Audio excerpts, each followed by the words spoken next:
Nelit Imphal amasung District Skill Committee Kakching na punna sinduna Capacity Building of the Teachers haiba hiramda numit taruk nigi oiba oja singi training program ama ngasidagi Kakching Higher Secondary School da hogdokre. Capacity building in IECT including training in digital skill sets and current industry demanding technologies for various sections of society in the Northeast State haiba project asigi makhada pangthok leba training program aduda Kakching gi Deputy Commissioner Somorjit Salam IAS na athoi bamitung Nelit Imphal gi Director N Devachandra na thauram mapu amadi Kakching gi ZEO Y Achoba Kakching Higher Secondary School gi Principal Naurem Nomita amasung MGN Fellow Kakching gi Coordinator Irom Abesanana akhanaba mithung sing oiki loinana Nelit Imphal gi Project Associate L Joy Singh amasung Nelit Imphal gi Support Staff Sanasam Kunjarani Devina wangangloi oina saruk yakhibaga loinana Kakching District ki tongan ba school singi oja singshu saruk yakhi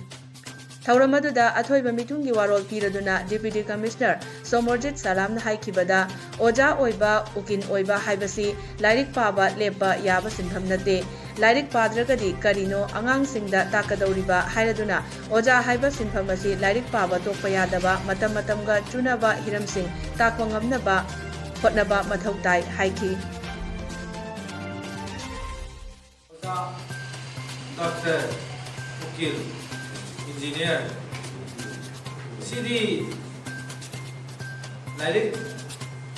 Tamba Tokaya de Lairik Power Tokaya de.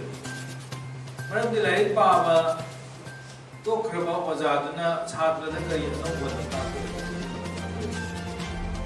Lairik Power Ukil, the Karino, no case, no combined to a judgment, no order, no Tagibra, Madugi, Kandragadi, Nasaka, I know Sema, Kandragadi, during the Mama. Aduga, engineers Nichamani, Madame the Chunaba technology, how to Matuna, Matuna, Chunaba technology, Matuna, Lapid home, building, machine, whatever is hard or in Madame the Chunaba, can see technology.